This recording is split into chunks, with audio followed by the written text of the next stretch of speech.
So let's start again. And in today's research and innovation landscape, data is only as valuable as the way it is managed, curated, and shared. So we are truly pleased to have three foreign guests now having their keynotes on learnings. No, okay, and it will be more like, also discussion sessions. So please open also your questions after the talks. And yes, so I will ask first Diana Pilver from University of Tartu about the Elixir Estonia experience.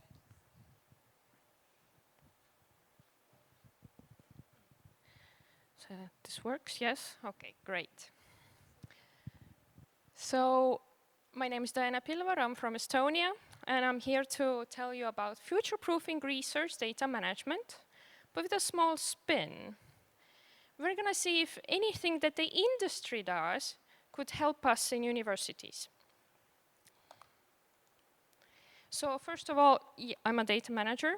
I train people now about data management in about 4 years or so.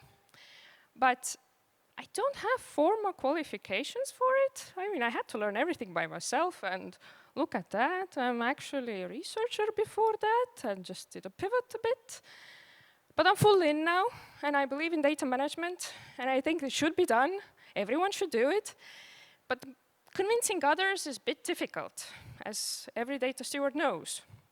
You believe in it, and the research comes, bureaucracy. So that's why I'm in multiple networks to see how others do it. How they convince others, how they convince their ministries, their bosses, their university leaders, their institute leaders. How do they make the cultural change happen? So let's start. When we think about universities and industry, we think of them as two different worlds. Do they even inhabit the same spaces? Like, university is more about education, public good. We have our policies and strategies. We think about FAIR a lot, so findable, accessible, interoperable, reusable. And we have national open science policies we need to follow. And then there's industry. They have none of that. They think of return on investment. They think of competitive advantage, data-driven decisions, and analytics. And they don't seem to think about the same things. So it's like, how can university take something? We don't think that, okay, competitive advantage we do. We have lists, we compete against another, but data-driven decisions is like, not that much. Return on investment, of course, we want grant money. But what else is there? Well, let's start thinking about what do we share. Well, we both think metadata is gold. If you think of the FAIR principles, there's a lot of the world metadata in it, so we definitely know that it helps us. But the industry knows this as well, because huge data sets and tables are worthless if you don't know what the column names mean. So they have the same problem, and they know that metadata is context, and it helps them. Same thing is that actually nobody likes to write documentation. Not your superstar researcher, PI, doesn't want to write on their Friday afternoon what they did on Monday. Neither does CEO of a Fortune 500 company, senior engineer. So this is a human behavioral issue, unfortunately. However, it's very important because university doesn't get grants if the metadata for previous research is not that well findable. And in industry, the CEO makes a wrongly informed decision because the report was wrong. So the pain points are identical, and both actors have realized that you cannot just hope people will voluntarily document things. You need a framework for it. Well, we call it data governance. And when we look at how both sides actually do data governance, we can become a bit lost in translation. In university, we talk about provenance. Where did this data set come from? What was the grant money? What did they do? Who did they collect it from? How did they analyze it? And how did they transform it? And industry is like, we don't do that. We have lineage. Guess what? It's the same thing. Another thing is we have a lot of manual persistent identifiers. Some of you, as we've heard from now, presentations, they do take them and what was the pure, yes, and it's now more automated. But in multiple universities, it's still the same thing that the researcher needs to put in their own ORCID, all the other IDs they have, and they need to put it manually in multiple times. In industry, everything is automatically tracked, usually, not everywhere. So you can see from log files, like who touched what file, when did they do that, what changes they made, etc. Another difference is that, like I mentioned before, the external mandates university have, so national open science guidelines, EU laws, etc. Industry, yes, there's GDPR for both, but they have operational playbook. And the most famous one of them is this DAMA DEMBOK, so the latter half of the name is Data Management Book of Knowledge. Raise hands who know of it. 2, have you read it? No, yeah, me neither actually, but I ordered it, so I will. There's a short version. Now you're talking, we should. Because, guys, that's 600 pages. However, it is practical approaches to the grand review of data governance.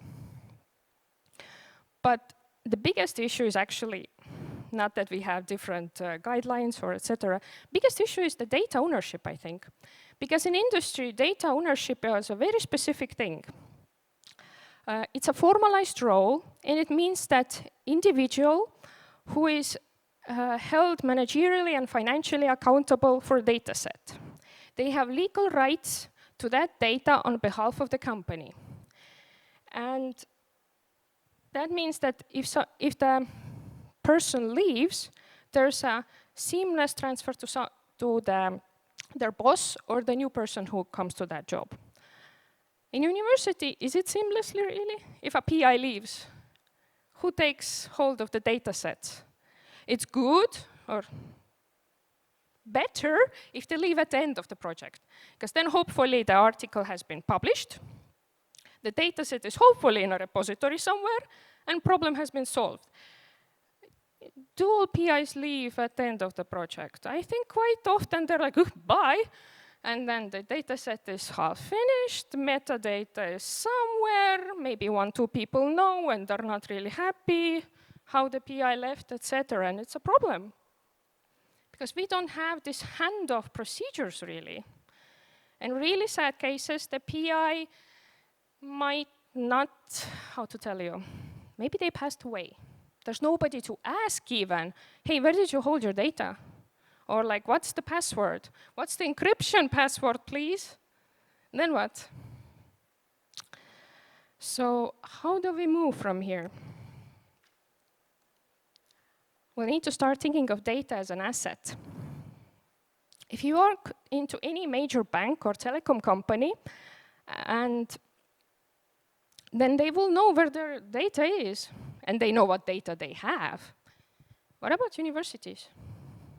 Do you know, I'm not talking about, oh yeah, sure, look at that repository. I'm talking about active data sets that are being gathered. Do you know where they are? Do you know what they are? Because this is what data catalog does for industry. It's not a repository or an archive. It's a description of metadata. So for a university, it would be metadata of what grant money it was done by, who is the PI, who's the responsible, and hey, those files are maybe on the server machine 4, and that's fine. It's just that it says where they are. So universities could track maybe that they follow the GDPR, especially if there's sensitive data. They'll be like, oh wait, not that server, please fix it fast before there's a bigger problem. In industry, everybody has metadata catalogs, and they follow it closely. Does any of the representatives here have this metadata map where you could locate where the data sets are? Oh, good. Good slide. Nobody has. Neither do we in Estonia, just before you start thinking that we're super forward thinking and we have everything. No, this is just me. And this is why I want to tell you that if research data is our primary output, we must know what we have. What do you mean we don't know where data is? Or we don't know what data sets an institute has? And it's really hard to track it on a national level, sometimes even maybe impossible.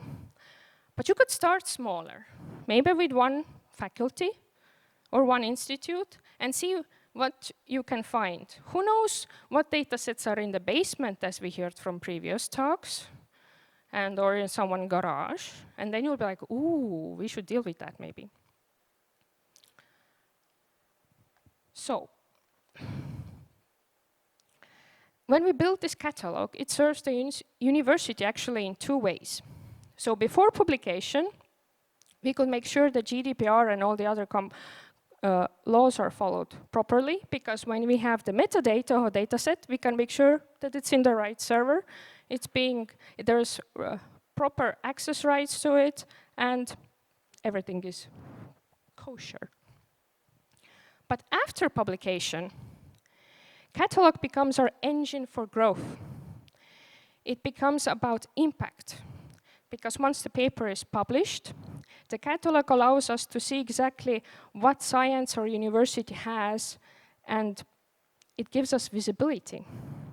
And next time you're applying for a bigger grant, Horizon Europe multi-million grant, you can say, look, this is our institute catalog, this is the data sets we host, and this is our value, this is our impact, and this is the kind of science we're doing. Because right now, a lot of the institutes don't even know what data sets they have or what researchers are exactly doing. Maybe they know the bigger grant projects, yes, but data set level? I think very few know. Do you know in your institute exactly all the data sets that there are? Nobody knows, yes? So it's this great mystery. But why? Why is it a mystery? Second thing, as you could have guessed, is the ownership. We need to define ownership beyond the PI. So establish institutional data stewardship protocols so data survives beyond a single grant lifecycle. Very nice words. What does it mean? It means that when the PI leaves, they give their office keys, they give back their laptop, but they also could give a document that states that I have these and these data sets. They're deposited here and there, and this one is active, but I'm leaving so someone else could take over, but here is the metadata, here are the passwords, here is the access, etc., etc. And we don't need to start from scratch, for those of you who are trying to read the text. There's actually multiple universities who have already done this. Look at University of Basel, project end and offboarding. So not only do they have the offboarding one, they have project end checklist. There's one for research data handover at the end of PhD, because PhDs tend to go to postdoc somewhere else really fast without telling anyone sometimes. So now you'll be like, oh wait, no, document please. And when I open these, they're not super long. Some of them are just checklists. Yes, did this. Yes, I told that person this. Yes, I vouch for this. It might take them less than an hour, and you think like, oh, it is so long. Yes, but reading takes time. And the last option is also data vault for orphan data. So orphan data happens when somebody retires. And then they have a huge closet full of meticulously described data, often on paper. And it's like, I don't have any PhD to take over. I don't have any colleagues. Bye. And then the institute leader is looking at that closet and like, aha, great, now what? Well, there it stays usually, right? Until some poor data steward is like, this is this year's work, yes. But it would be great if there would be a place where we could deposit some data that doesn't have clear owner. It can be a repository. Sometimes that data probably can't be immediately published.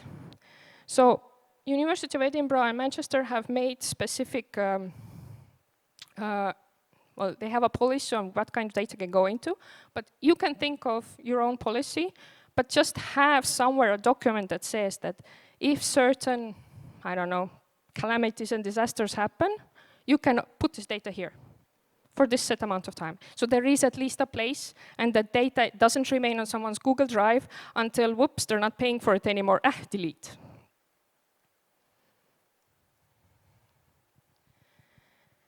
And the final piece of the puzzle is how we fundamentally view this entire process. We need to stop treating research data management as an open science compliance chore and start treating it as operational data governance. I know it sounds very business, but we saw that some data management book of knowledge principles could be applied to universities. Some universities have done it, so you don't need to start from scratch. You can just like copy paste a bit, modify a bit, and it would help a lot.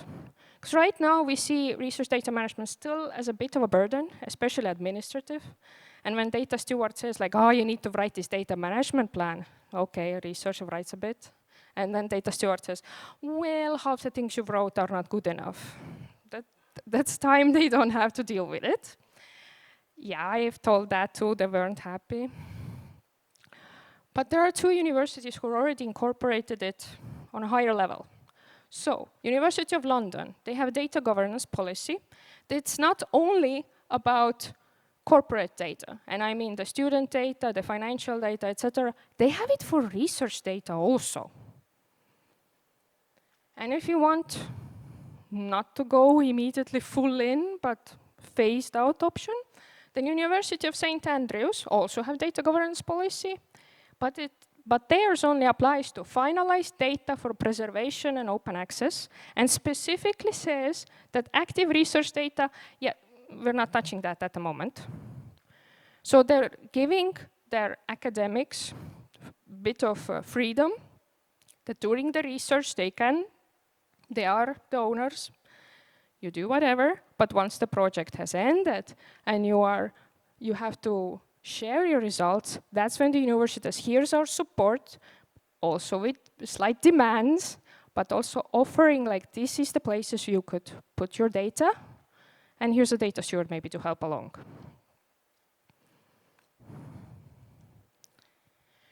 So to close out our time today, I want to leave you with a shift in perspective. Research data is the university's greatest asset. And I hope it's time we governed it like one. Thank you. And there will be questions a bit later.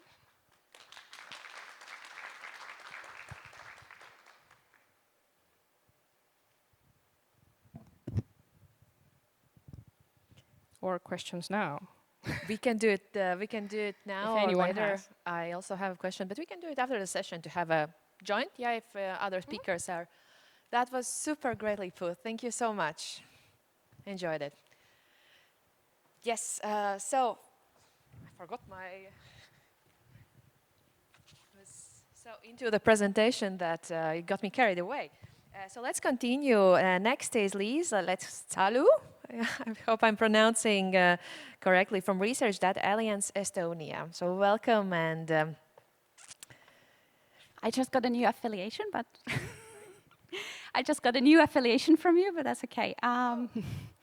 So I'm Estonian, but not for Research Data Alliance Estonia. sorry about that. Yeah. No worries. So my name is, oh, wait, go back. So my name is Liisa Letsalu, and I'm here today as a co-chair for 2 Research Data Alliance groups, the Research Data Alliance Data Steward Career Tracks Working Group and the Research Data Alliance Professionalizing Data Stewardship Interest Group.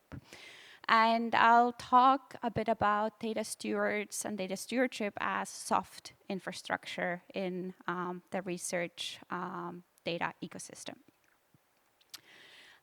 So we all, I think, in this room know or have an understanding who data stewards are.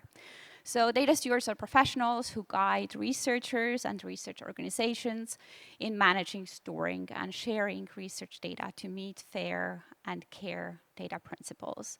We see data stewards who work at central level in advisory roles.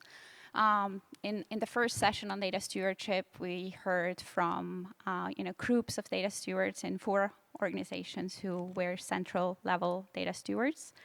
Or we have data stewards who are in more embedded roles, working directly with research groups or with collection of research groups and faculties. Data stewardship in research context is relatively new. I apologize, I was not aware of the stage, so I think it's a bit difficult to read. But if we think about data stewardship in research context, it is relatively new, and especially in Europe, I think we can link it largely back to the FAIR data principles. I'm a historian by training, so you're getting a timeline because, we link it back to the FAIR data principles, and FAIR data principles celebrate 10 years this year. So, we are in relatively recent history, but a lot has happened in those 10 years. And especially in the last 8 or so years, since several different groups together and independently realized that FAIR does not become a reality unless we support researchers, unless we develop professionals who can support researchers and who can help researchers and research organizations in making FAIR a reality. So there were 2 reports from 2018 and 2020 that both focused on the need at European level and at national levels to develop this new professional profile, the data steward professional profile, and to train and upskill professionals in research to take on those data stewardship roles. And since then, in Europe, we have seen projects that have worked on that. We have seen European Commission-funded projects like Skills for EOSC that worked on defining who data stewards are and what skills and competencies they should have and how to train them. We have also seen in the EOSC universe, the EOSC strategic objectives and multi-annual roadmap, especially since 2024, integrate data stewardship as an actual objective at European level that institutions have data steward support available. So it's become really seen as essential to achieving fair data. But there are many different ways to organizing data stewardship services. There is no one-size-fits-all model to providing data stewardship support to researchers. There are a number of different organizational models, and we have studies that have come out from Germany, from Austria, from Italy, most recently this year, also from Portugal, for example, that have looked at different ways of providing data stewardship services.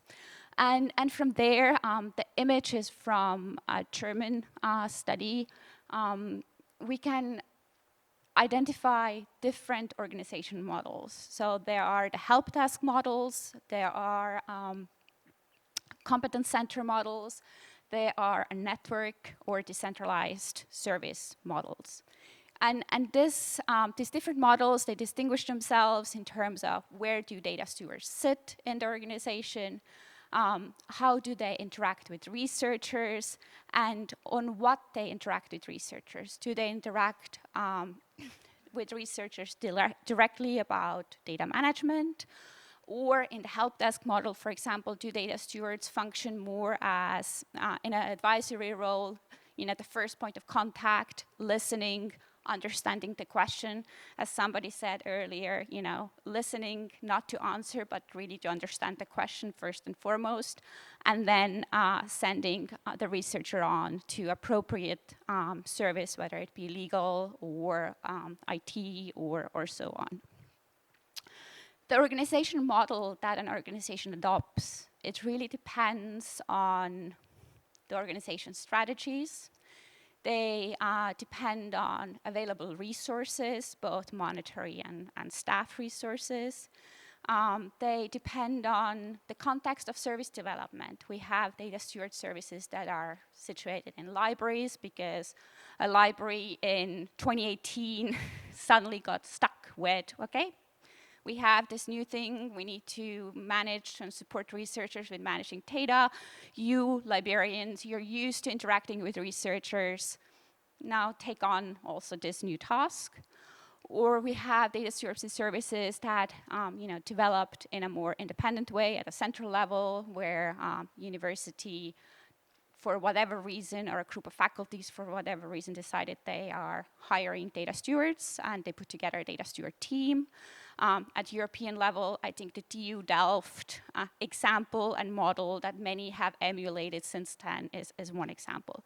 But those developments, what I want to underline here is really dependent on the context in which the service is developing. And obviously the service model then also ends up impacting the actual and effective role that a data steward in that model has to fulfill. We also see when asking data stewardship services to describe themselves, we see that the scope of data stewardship service really differs between various data stewardship services.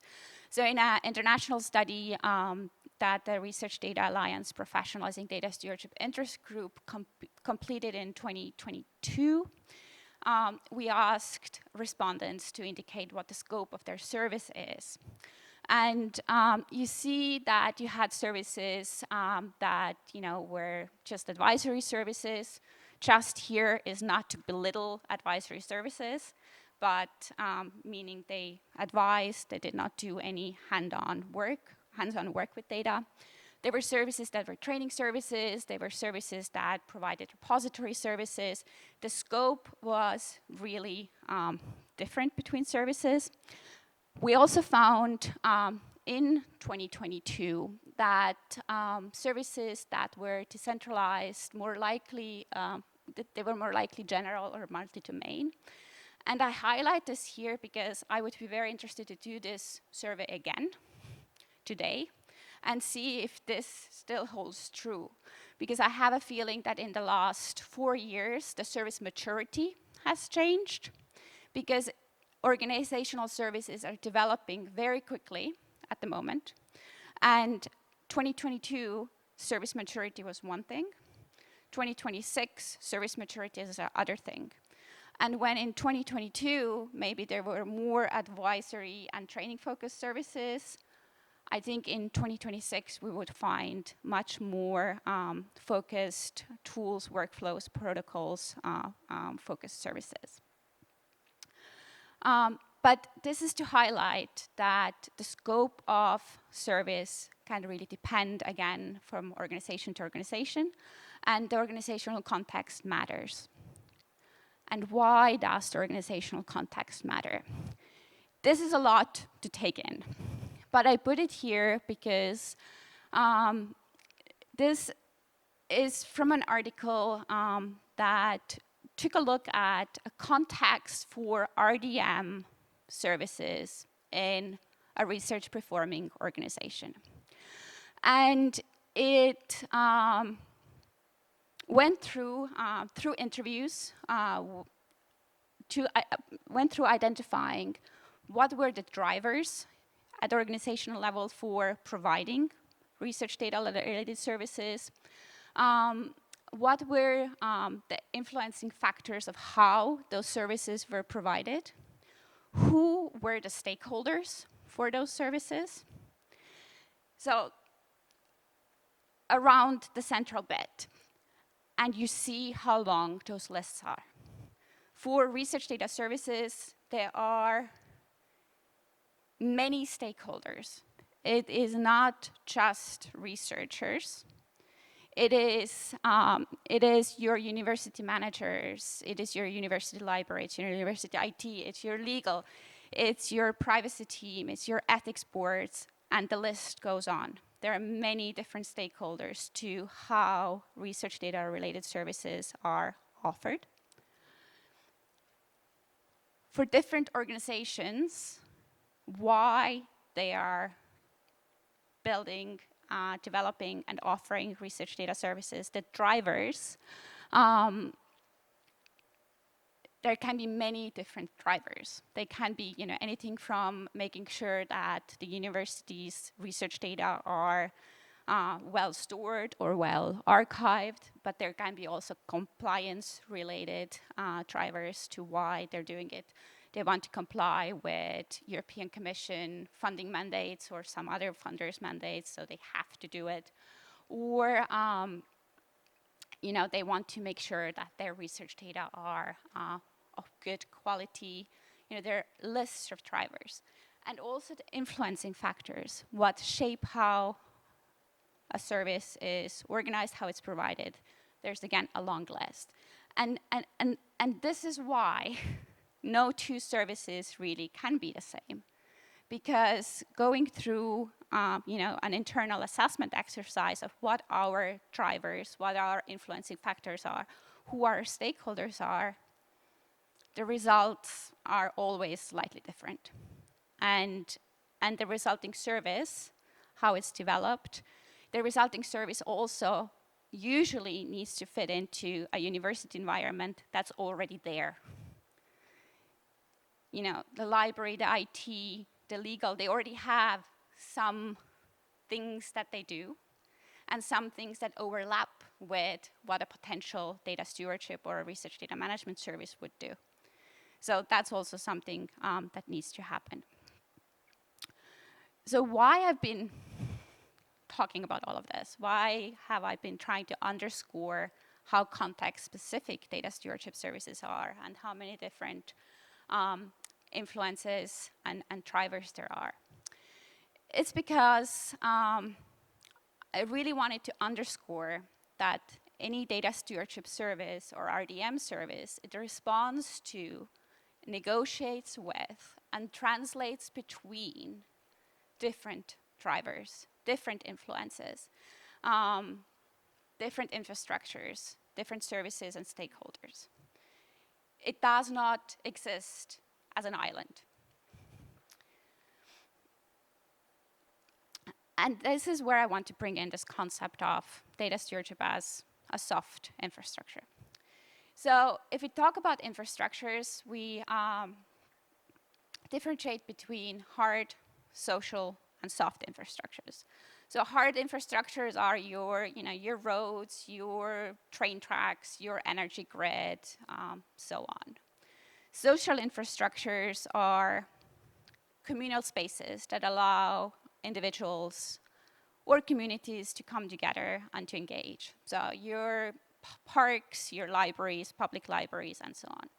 And then there are soft infrastructures. Soft infrastructures are intangible infrastructures and systems that are needed to develop and to maintain both hard and social infrastructures. So here we're talking about policies, regulations, support, and so on. If we translate this into the research data management context, and you can argue with this translation, it's something that I tried to put together. We can think about hard infrastructures as our storage, technical storage facilities, repository facilities, data itself, code, software. We can think about social infrastructures, for example, as universities, research performing organizations, professional associations, federating organizations. And then soft infrastructures would be policies, standards, various services, including data stewardship services, and various individuals, like data stewards or other RDM professionals, who help to make sure that the hard infrastructures and the social infrastructures are there and can work and can be used. Why do soft infrastructures matter in RDM? Strategies and frameworks define how RDM infrastructures, your hard infrastructures, are developed. Policies and regulations define how those infrastructures, hard infrastructures, are operated and managed. Standards suggest good practice for how data or metadata are managed, how storage or repositories are built, how they integrate. RDM professionals, data stewards, they, on the one hand, they help to build, or they're the human capital, human work power building those infrastructures. They're the human work power maintaining those infrastructures. And they are also the human work power who advises and trains the users to actually work with those infrastructures. So without RDM professionals, the whole technical infrastructure, who do you build it for? You need the users. And RDM professionals are also the ones who develop and build the soft infrastructures themselves. So your standards, your policies, your regulations. So the idea is that soft infrastructures facilitate the use of hard infrastructures, their efficiency, and their sustainability. Data stewards are part of this concept of soft infrastructures. And we know that data stewards cover a range of roles, from more technical, infrastructure-focused roles to more policy and training and advisory focused roles. So they cover the whole range of potential soft infrastructure roles within the RDM ecosystem. And they also bring with them, or ideally bring with them, a range of skills from technical skills, but also soft transferable skills, communication skills, negotiation skills, conflict management skills, and so on. But we really need to make sure that we actually have that soft infrastructure in place and that we support and maintain that software infrastructure. So when it comes to data stewards, we have still a range of current challenges, starting from making sure that there's actually access available to data stewardship services, that this access, we currently see that the service maturity varies greatly across organizations, but also access to data stewardship services varies greatly across organizations, is very different for in different geographic areas, in different research organizations of different sizes, also disciplinary differences, and so on. Business cases for data stewardship and understanding the impact and value of data stewardship services is still something we really need to work on. There's still great lack of clarity on data stewardship role descriptions. At European level, we have tried to move towards convergence, but there's limits to this convergence.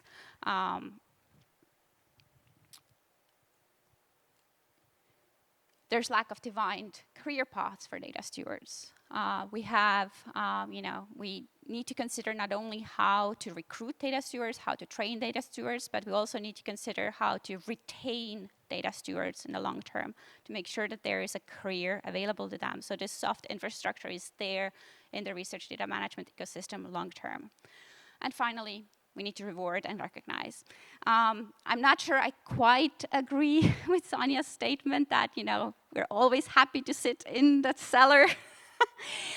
I do think data stewards, want and deserve some recognition. And this is where I end this talk. So data stewards as a soft infrastructure in RDM, that is, a proposal, a thought, an idea. And yes, I think I went a bit over time, so I apologize for that.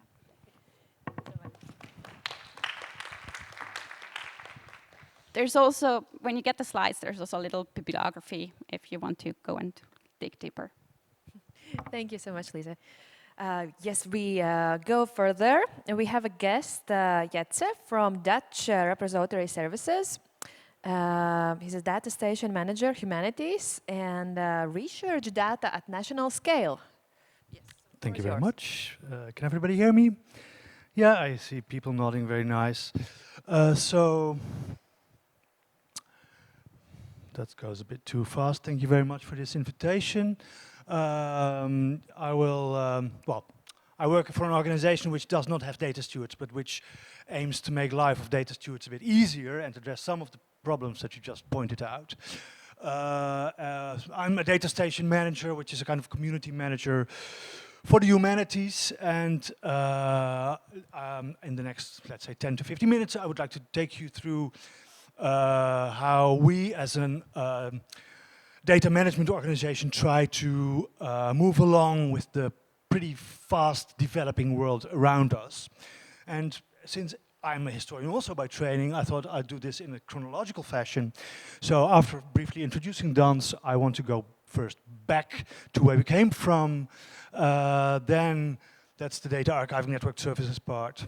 Then move to the really pivotal period where we focused on FAIR, and then have a bit of a strategic outlook to the next couple of years. So DANS, for those who don't know our organization, it's the Dutch repository and center of expertise for data management. We give advice to organizations, we train all kinds of professionals. We also collaborate in projects, but last but not least, we also archive and publish research data for academic institutions. We're an institute of the Royal Dutch Academy of the Sciences. We have about 300,000 data sets currently. Depends a bit on how you count data sets. And with 16 employees, we're, let's say, a mid-sized organization. So, where do we come from? DANS did not just come into being ex nihilo as a national organization. There were all kinds of predecessors. And I think the sociologists were already pretty early in very strictly and in a very disciplined way thinking about their data, managing their data. So there was the Steinmetz archive, which had the survey data collected by the social scientists. People like historians came in a little bit later. For historians and other humanists, working with data in a structured way is a little bit more exotic. So the Dutch Historical Data Archive was really, for instance, something of a kind of a niche occupation for historians. But they also collected demographic data, economic data. And then, for instance, the archaeologists, they came in from yet another direction, because they were obliged by law at some point to have their excavation data all archived in a proper way. So from 2004 onwards, also the archaeological data sets came to the KNAW, the Royal Academy. So in 2005, it was decided, let's get all these partial collections together and create one repository system, which was called EASY. And it was indeed meant to be very easy. It was one generic, all-purpose archive where individual researchers could come and deposit their data sets.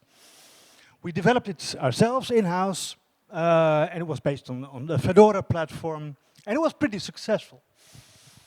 Not in the least because people could come there and deposit their data for free, at least up till 50 gigabytes. We take care of the data curation, checking metadata, licenses for reuse, access conditions, but also checking the file formats, really committing to long-term preservation of the data deposited. And we also received the Core Trust Seal certificate. But it was also, at some point, actually unsustainable. The software was, well, at some point just not possible to manage anymore in-house. There were too many bugs and workarounds. But also, the volumes of data started to grow to an extent that it really affected the performance. And in the meantime, you will be aware in the outside world all kinds of developments took place as well. Of course, the open science movement really gained momentum from, let's say, the early 2000s, but it really accelerated as of the 2010s with the replication crisis, and I'm afraid that the Netherlands had their own unfortunate contribution to the replication crisis with a social psychologist who turned out to make up all his data. So that really accelerated also the efforts to get proper data management. And of course, Lisa already alluded to it, the FAIR principles were introduced in 2016, making data findable, accessible, interoperable, and reusable. So from 2020 onwards, we entered a new phase, and we wrote a strategy which was called the Focus on FAIR. And maybe the most distinct aspect was that we really turned to develop domain-specific services. From the idea that every research domain really has its own standards and needs to make data properly fair. So we also developed our training and support, really focused on FAIR, and also took part in European projects, again, focusing on making FAIR implementable. And of course, that also brought along a new logo, dropping the data archiving network services. So what we did was we went from one generic repository, the easy repository, to 4 domain-specific repositories, one for the social sciences, humanities, one for archaeology, one for the life sciences, and one for the physical and technical sciences, all based on Dataverse software. But we also offer a network called Dataverse NL, where the institutes, universities, medical centers can build their own data repository, manage their own repository, supported only technically by DANS. And some other features to mention, of course, we continue data curation, especially in our data stations. When you submit a data set, it will not automatically be published, but it will first be reviewed by our data processing team. But data curation was also complemented now by the data station managers, I'm one of those, who really reach out to the community and also try to gauge what are actually the needs in FAIR data management for those communities. And we also really went for further integration in the research data management landscape. For instance, Diana was talking about the metadata catalog. At least we try also to get our metadata harvested as much as possible by well, domain-specific catalogs. With, for instance, here an interview recording. We have many interview data sets being harvested both by a national platform which collects materials on the Second World War, but also by the European CESDA data catalog. And of course that really also puts, let's say, a burden on data curation if you want to have those metadata properly harvested and displayed in these catalogs. So, in the meantime, we also still offer our expertise. We are on the board of the Core Seal, assessing the other data repositories' fairness and way of working. We also issue manuals, recommendations, and guidebooks, such as this one on making your qualitative data reusable. And of course, we continue working in projects, some flagship projects, the FAIR is Fair project and its successor, FAIR Impact, which really looked into how can we actually make these FAIR principles work in reality and how can we implement them. And there you see my colleague Ingrid Dillo, who was very well instrumental in getting these FAIR is Fair and FAIR Impact projects forward. And it's important, these projects, for us, of course, to keep our knowledge up to date, expand our network and visibility, and also to keep the chimney smoking and also to secure funding to pay for our own staff. So we had some achievements in this focus on FAIR. Our repositories are valued in the Netherlands. We're well connected with research infrastructure, but also with these research communities through these community managers. We're a well-regarded project partner, and I think what is important is that we really try to have the expertise which we gain from these projects and the services which we offer with our repositories to reinforce each other. That's important. But we also have some challenges. So maybe an important one is working domain-oriented is really a difficult balance to strike actually between the generic and the specific, because you can have a repository for the social sciences and humanities, but that's still pretty broad, and you still have a plethora of disciplines to cater to. So there are many specific needs people come to us with, which are actually impossible to service.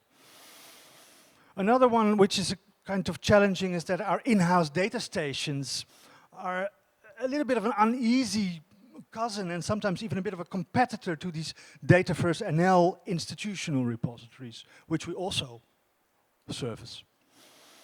And something which maybe you recognize here also with the data-first Latvia, sometimes it's a bit hard to actually implement new functionalities in your repository system, since the data-first software, of course, is maintained by an international network, and it can take a while to get new functionalities implemented.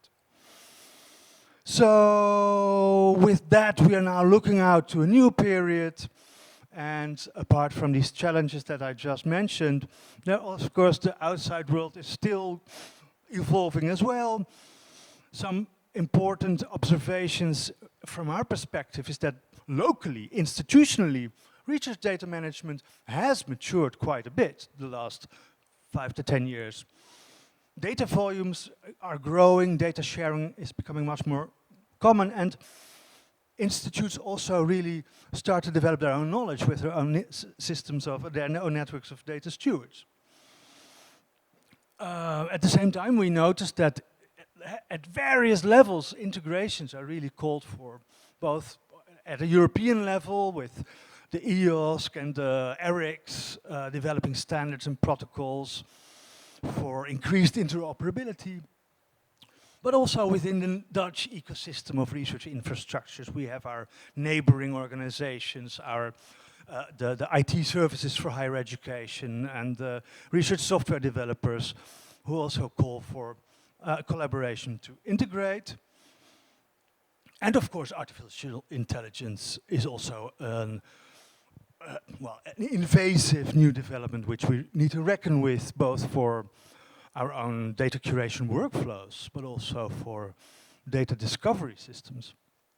So we made a new strategy for the next couple of years, a little bit shorter period, only 3 times, also reflecting a bit the pace at which developments take place. I will not go through this summary one by one in this order, but I just wanted to point out how we try to address some of these, let's say, new developments. So since really the institutional research data management is maturing, we try to grow the data-first NL network, so institutes can more and more just manage their own repository with their data stewards also doing at least first-line support.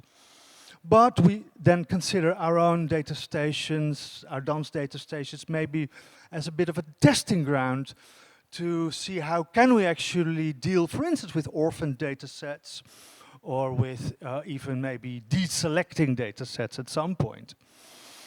Now, our training is really expanding and really focusing, I'm trying to wrap up here, don't worry, on these institutional data stewards. We keep partnering in projects to comply with this interoperability needs developed in Europe. We implement what is developed in Europe also to actually realize those integrations nationally. And of course, what we learn in our European projects, we also try to use to, for instance, deal also with the new AI capabilities, which can help us, but which can also be daunting. So to summarize this, what the situation we would like to get to, is where we partner in the international projects, where we really try to find out innovative aspects of AI usage, trust. We apply it in our own data stations, which do not necessarily need to get all the research data produced, but which at least should be, well, have updated functionalities. And then the community managers are also important to then check out, is this really what the communities need? And then at some point, the local institutional repositories, often within our Dataverse NL network, can then also adopt those new solutions. And we can then also train the data stewards locally to get them to work with their developed repositories. So that is in a nutshell how we have moved from a kind of maybe in the distant past a loose collection of data archives to something really, we hope, embedded in the infrastructure landscape, hoping to indeed service the data stewards and the research communities. Thank you very much. Thank you so much. Very interesting. We were a bit optimistic with the time. And so do we have a question for all the speakers? Not yet. All right, so thank you. Yeah? Can I maybe ask Yeah, something of to course, Diana, you do that. if that's okay? No, because I was very sympathetic to your suggestion that we might try to consider research data more as an asset and maybe also develop a slightly more corporate culture, if I can summarize it like that. But I was also wondering, is not the, let's say, the structure and the way, the dynamics of research in academic institutions, or doesn't that make it hard to create the kind of, also maybe the kind of corporate cohesion that I think you need to really do as you suggest? So I was wondering. I agree. It is way harder because academic freedom and every researcher thinks that, oh, hey, this is my data set. Now I need to provide so many things and now you want to offboard things off of me. It's mine. But yeah, and of course, cohesion is a bit harder. But it's not impossible. And the same as with data stewardship in general, we need a cultural change. Now, I'm not pro entirely corporate management. And I don't know. I think it has some downsides that don't fit into academic world. So we need to make adjustments. So see what fits in your institute, what principles could you make it work realistically. But I think there are some elements that could work with time. No, thank you, and I can see that. I see that Lisa also wants to jump in here, but because I was thinking, indeed, there is of course the recognition and rewards movement in many countries, and I think they're also really turning into more science and research as a team effort might indeed be conducive to this kind of also, let's say, institutional cohesion, which I think you might.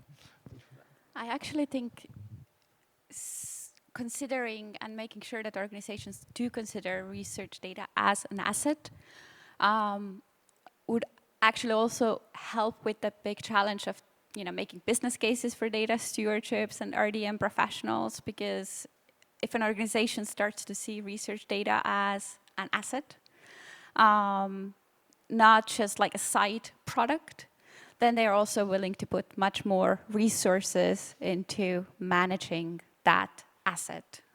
So I actually really like that argument. It's something that I've tried to use with university managers before with limited success, but still. And also ownership is indeed a very important aspect here, I think. Who feels the ownership for the data?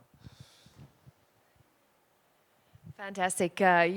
Thank you, three guests, so very much. It was really great dynamics you had, and I wish we could continue the discussion more. But the key message that we should look at as an asset and to get more industry perspective absolutely good learning for Latvia. Thank you.